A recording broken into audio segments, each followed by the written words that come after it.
కృష్ణ. ప్రియమైన భక్తులారా, భక్తి రసామృత బిందు యూట్యూబ్ ఛానల్కి తిరిగి స్వాగతం. నా చిన్నతనంలో నన్ను ఒకరు ఒక ప్రశ్న వేశారు. ఒక గీతని చెరిపివేయకుండా చిన్నగా చేయమని. మొదట్లో ఆ ప్రశ్న వెనుక ఉన్న లాజిక్ నాకు అర్థం కాలే. అతను చిన్న గీత పక్కన ఒక పొడవైన గీతను గీసి పజిల్ని పరిష్కరించినప్పుడు మాత్రమే నాకు ఆ ప్రశ్న వెనకాల ఉన్న లాజిక్ అర్థమైంది. దీని నుంచి మనం ఒక గొప్ప పాఠం నేర్చుకోవచ్చు.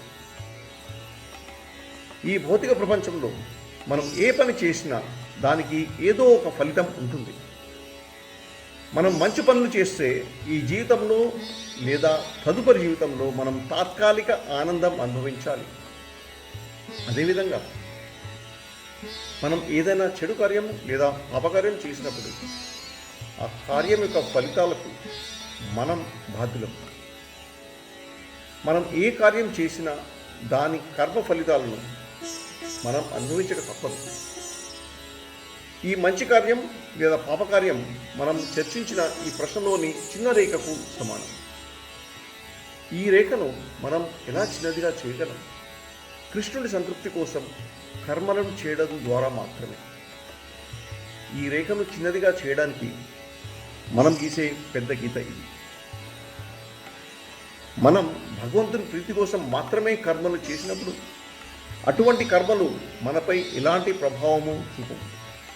శ్రీకృష్ణ పరమాత్ముడు భగవద్గీత 9వ అధ్యాయం 27వ శ్లోకంలో ఇలా చెప్తారు. యత్ కరోషి యత్ అశ్నాసి యత్ జుహోషి దదాసి యత్ తపస్యసి కౌంతేయ తత్ కురుష్య మద్ అర్పణం. మీరు ఏమి చేసినా, ఏమి తిన్నా, ఏమి సమర్పించినా, దానం చేసినా మరియు మీరు ఏ తపస్సు చేసినా దానిని నా ఆనందం కోసం మాత్రమే చేయండి. ప్రియమైన భక్తులారా, కృష్ణుడి కోసం కర్మలు చేయడం వల్ల కలిగే ఫలితం ఏమిటి? శ్రీకృష్ణ భగవానుడు తదుపరి శ్లోకం భగవద్గీత 9వ అధ్యాయం 28వ శ్లోకంలో ఇలా చెప్తారు.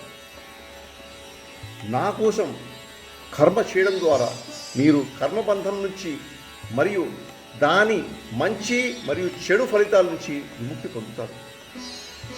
ఇది త్యాగం యొక్క నిజమైన సూత్రం. శ్రీకృష్ణ భగవానుడు ఇలా చెప్తున్నారు. మీరు అన్ని బంధాల నుంచి విముక్తి పొంది నా వద్దకు తిరిగి వస్తారు. ప్రియమైన భక్తులారా, మనం ఈ భౌతిక ప్రపంచంలో ఉన్నంతకాలం మనం కార్యకలాపాలను చేయాల్సిందే. మనం ఆపలేము. కానీ మనం కృష్ణుడి గురించి యుక్త వైరాగ్యం అని పిలువబడే చర్యలను చేసినప్పుడు ఎటువంటి అనుబంధం లేకుండా కార్యకలాపాలని చేయగలం. మన వద్ద ఉన్న అన్ని భౌతిక సంపదలు కృష్ణుడి నుంచి వచ్చినవే. మన అందరి వద్ద ఉన్న అతి ముఖ్యమైన సంపద సమయం. ఈ సమయాన్ని భగవంతుని సేవలో సదా ఉపయోగించుకుందాం.